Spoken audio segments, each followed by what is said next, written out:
Bande passante. L'info décryptée, un podcast de la Provence et Radio Star. Éric Miguet. C'est la petite étiquette qui renchèvre tous les producteurs locaux en Provence et ailleurs. Une étiquette multicolore qui classifie de A à E la qualité nutritionnelle des produits. Elle existe depuis 2016. Forcément, elle voit d'un mauvais œil tous les aliments trop salés, trop sucrés ou qui ont trop de matières grasses. Elle n'est pas obligatoire, mais pourrait le devenir en 2023. Cette étiquette, c'est le Nutri-Score. La Provence vient de consacrer un dossier sur l'application de cette classification. L'étiquette qui fait peur aux producteurs, c'est le thème de ce nouveau podcast Bande passante. Bande passante, l'info décryptée. Et pour en parler, je reçois Jean-Luc Crozel, chef du service économie à la Provence. Jean-Luc, vous avez réalisé un dossier sur le Nutri-Score et ses conséquences pour les producteurs. Tout d'abord, sait-on quand et pourquoi le Nutri-Score a été mis en place ? C'est en 2014 que ça apparaît. C'est le début d'une nécessité ressentie par nombre de consommateurs d'avoir des informations plus précises sur ce qui se mange, sur ce qui se déguste. Ça correspond aussi à la montée en puissance du plaisir de se nourrir. On change un petit peu de nature et on va vers une volonté de mieux savoir ce qu'il y a dans son assiette et ce qui rentre dans la composition des produits, notamment industriels et préparés, qui sont proposés.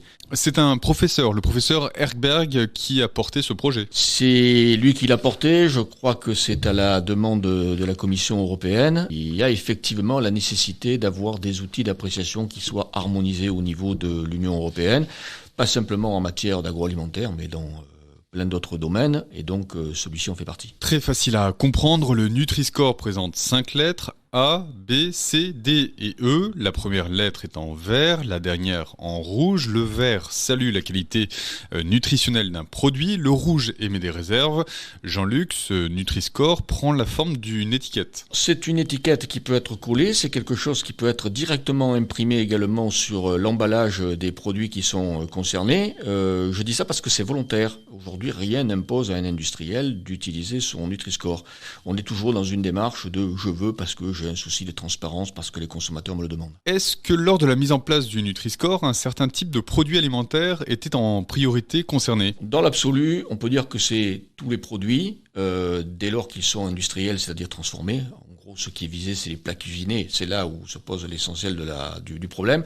Sont exclus pour l'instant ce qu'on appelle les produits fermiers, c'est-à-dire les fromages, notamment l'huile d'olive. Enfin, tous ces produits qui sont élaborés sur le lieu de production et qui sont disséminés, on va dire vendus en vente directe ou en proximité. Donc, a priori, un agriculteur qui fait son propre fromage à partir de son lait, il n'est pas concerné. Il le sera en revanche, enfin, s'il le souhaite, dès lors qu'il a un produit qui est emballé, et dès lors qu'il va l'exporter ou le vendre en dehors de son terroir. Voilà. Globalement, en schématisant, quels sont les produits les moins bien notés par le Nutri-Score ? On va dire que tous les produits qui ont beaucoup de matières grasses ou sont très transformés avec des éléments stabilisants, etc., qui intriguent beaucoup de consommateurs, ceux-là vont avoir une note qui sera D ou E.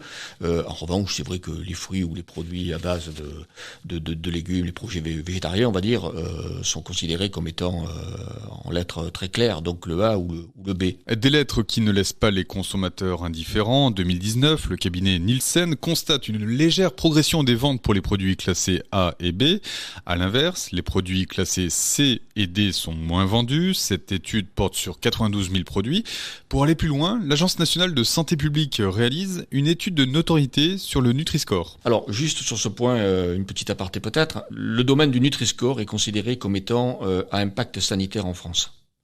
Donc, même si ça concerne tous les produits qui sont industriels ou qui vont relever de l'agroalimentaire, ce n'est pas le ministère de l'Agriculture et de l'Alimentation qui va s'en occuper, c'est bien le ministère de la Santé.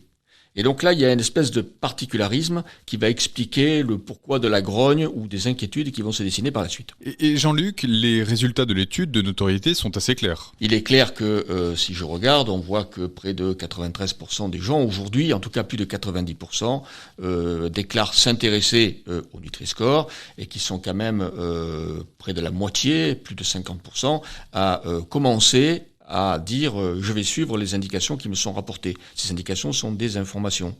Donc on sent bien qu'il y a un lien entre le je veux savoir ce que j'ai dans mon assiette et qu'est-ce qui peut m'arriver si jamais je mange trop de ça. Comment se comportent les consommateurs face à l'étiquette du Nutri-Score ? Oui, une lettre A ou une lettre B, ça sera parfait. Une lettre C, il y aura peut-être interrogation. Le D, on va dire je laisse. Le E, je prends la fuite. Jean-Luc Crozel, vous l'avez dit, le Nutri-Score a commencé en France en 2014, toujours sur la base du volontariat, car rien n'est obligatoire pour les producteurs. D'autres pays européens ont mis en place un étiquetage de la qualité nutritionnelle des produits alimentaires et l'Europe, maintenant, veut harmoniser. Ça revient de l'actualité, donc, parce que l'Union européenne veut rendre obligatoire ce besoin d'information, qu'il y a besoin d'harmoniser, et que dès lors qu'il y a une obligation, alors il y a les râleurs, ça c'est clair, mais il y a aussi le fait que ça heurte un certain nombre de pratiques dont la mission est de valoriser des produits, et notamment les produits dits de terroir. Ces produits qui font le particularisme d'un pays ou d'une région et qui appartiennent en fait à sa culture. Exemple, les fromages. Et c'est là tout le paradoxe de la mise en place du Nutri-Score, censé mieux informer les consommateurs.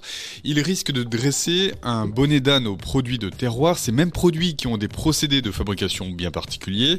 Jean-Luc, pour mieux comprendre ces inquiétudes, vous êtes allé à la rencontre de producteurs de fromage en Provence, des producteurs qui emboîtent le pas de la Confédération Générale de Roquefort. Tout est parti d'un communiqué qui émane de Roquefort. Roquefort est le premier en France à attirer l'attention sur les risques qu'il peut y avoir à généraliser le Nutri-Score.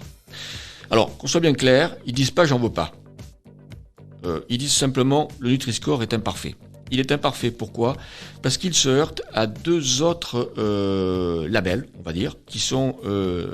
c'était à l'origine les AOC, les appellations d'origine contrôlée, qui sont devenues les AOP, les appellations d'origine protégée, et les IGP, qui sont les indications géographiques protégées. Ce sont des mécanismes communautaires, européens. Ces mécanismes ont été bien sûr transcrits dans le droit français, mais la France a été un pays pionnier en matière d'AOP. Et nous, on a commencé avec les AOC. On est même le champion en ce domaine. Et le but, c'est quoi ? Le but, c'est de dire, on a... Dans les régions, dans ce qu'on appelle aujourd'hui nos terroirs et nos territoires, on a des produits qui sont typiques à la fois d'une culture, à la fois d'une façon de vivre, à la fois d'une façon de consommer. Et ces produits-là sont faits avec des produits naturels, des composants naturels qui sont issus de l'agriculture du lieu. Et on dit, quand on a une AOP ou quand on a une IGP, vous voyez, il y a un cahier des charges, c'est protégé, c'est fait dans des règles de l'art, etc. C'est vraiment de chez nous. C'est bon, mais quand on a le Nutri-Score, qui lui est fait à partir d'un algorithme, qui a des paramètres qui sont plutôt d'origine industrielle, eh bien on va arriver à, d'un côté c'est bon, donc j'estime que je dois être en vert, et de l'autre, l'algorithme qui dit, ben non, vous êtes en C, ou en D, et donc à la frontière, et donc c'est pas bon. Alors là, il y a c'est ça qui suscite la grogne. Pour le cas du Roquefort, le Roquefort serait classé C ou D. La faute, c'est la matière grasse du lait qui est utilisée, et c'est un vrai paradoxe, et c'est ça qui suscite la grogne. Roquefort disant, nous voulons être exclus de ce système de Nutri-Score parce qu'il ne correspond pas à la réalité de ce que nous sommes. En Provence, quels sont les fromages qui seraient concernés par une mauvaise note sur Nutri-Score ? Je passe sur la Brousse du Rhône qui sera bien sûr concernée, mais il y a par exemple le Banon, il y a le Picodon, il y a le Bleu du Queyras, il y a la Tome du Champsaur, ces deux derniers fromages étant dans une démarche d'appellation d'origine protégée. Et donc, qu'est-ce qui va se passer si on leur impose de mettre le Nutri-Score ? Il va y avoir la contradiction que j'expliquais précédemment. Et y a-t-il un risque ou plutôt une opportunité pour certains acteurs de s'adapter au Nutri-Score ? L'industriel, la grande différence, c'est que lui, il peut adapter. On lui dit il y a trop de sel, il en enlève. On lui dit il y a trop de sucre, il en enlève. On lui dit il faut plus utiliser tel colorant, il l'enlève, il le remplace par un autre.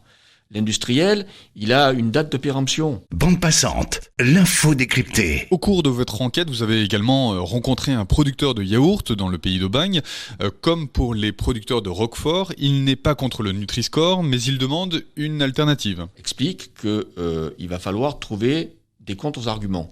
Alors, c'est pas un refus là non plus du Nutri-Score, c'est simplement de dire, quand j'ai un yaourt qui va arriver en catégorie C, je vais devoir dire à côté, porter à la connaissance du consommateur, que c'est le lait des Alpes, que ce lait, il est issu de telle race laitière, qu'on ne peut pas faire moins, qu'il existe des produits dont on va enlever le taux de matière grasse. Il en fait, mais il le précisera aussi. Bref, tout ça pour dire que l'argument, c'est je ne suis pas contre le Nutri-Score, mais je vais devoir appliquer une communication adaptée, de façon à ce que les consommateurs puissent avoir les informations que l'algorithme ne porte pas à leur connaissance. La preuve que les producteurs commencent à se préparer à l'arrivée de l'étiquetage, dans ce combat, entre guillemets, une profession et pas des moindres se prépare aussi, ce sont les producteurs d'huile d'olive. Dans le Pays d'Aix, vous avez rencontré Jean-Luc Crozel, un producteur qui est vent debout, et quel est son principal argument contre le Nutri-Score ? C'est qu'il y a une fabuleuse contradiction entre l'huile d'olive dont la notoriété vient de ce qu'on a appelé le régime crétois. Ce n'est qu'une île, mais cette île est couverte d'oliviers et la base de l'alimentation se fait à partir de cette huile et que, comme par hasard, c'est une île où il y a beaucoup de centenaires. Donc des études ont été faites là-dessus et on s'est rendu compte que l'huile d'olive portait en elle des polyphénols qui sont excessivement bons pour l'organisme et notamment la préservation des risques cardiaques, et que des études se sont multipliées. Il y a eu des publications médicales qui ont été faites à ce propos. On recommande l'huile d'olive sous certaines, je ne vais pas dire que c'est un médicament, mais on la recommande. Et c'est vrai que d'un coup, le Nutri-Score va la faire basculer dans de l'orange parce que c'est un corps gras. Il faut quand même avouer que là, effectivement, il y a un paradoxe. On peut comprendre que Olivier Nalès soit parfois colérique. Il y a une autre raison derrière quand même, c'est que c'est un bon vivant et que il aime pas trop qu'on vienne le perturber sa façon de concevoir le plaisir de se nourrir. Un bon vivant qui a conscience aussi de la conséquence économique du Nutri-Score. Quelles sont ses craintes ? Il va y avoir des conséquences. Il faut oublier que le marché de l'huile, c'est quand même un marché qui est mondial, qui a des producteurs très importants en dehors de l'Union européenne, qu'il y a des huiles d'olive. Nous sommes des fans de l'huile d'olive vierge extra, mais il faut pas oublier qu'il y a aussi des pays qui produisent une huile d'olive qui ne correspond pas tout à fait aux critères de l'Union européenne. Et puis il y a des concurrents aussi, l'huile de tournesol, l'huile d'arachide, et que là on sent se profiler un argument de concurrence. Et ça, c'est un autre aspect du Nutri-Score, qui peut chambouler et qui peut bouleverser un certain nombre de marchés. Voilà. En tout cas, c'est clair qu'après le Nutri-Score, les choses risquent de ne plus être tout à fait pareil à ce qu'elles sont actuellement. Dans ce contexte, le producteur d'huile d'olive s'est joint au mouvement du Conseil oléicole international qui demande des précisions à l'Union européenne sur l'application du Nutri-Score. Est-ce que le Conseil a obtenu une réponse ? Interrogé à la suite de cette lettre dont on vient de faire état, les commissaires européens individuellement ont répondu « mais non, ne vous inquiétez pas, on a connaissance de tout ça, on fera en sorte de faire qu'il y ait une conciliation entre les cahiers des charges imposés pour les AOP et les IGP et le Nutri-Score ». Bon.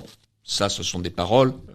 Il est clair que tout le monde attend des actes concrets, que les actes concrets seront le complément apporté à cet outil qu'est le Nutri-Score. De son côté, le ministre de l'Agriculture, Julien Denormandie, s'est voulu rassurant en indiquant que le Nutri-Score n'était pas une priorité sur les produits français, mais plutôt pour les produits hors Union européenne.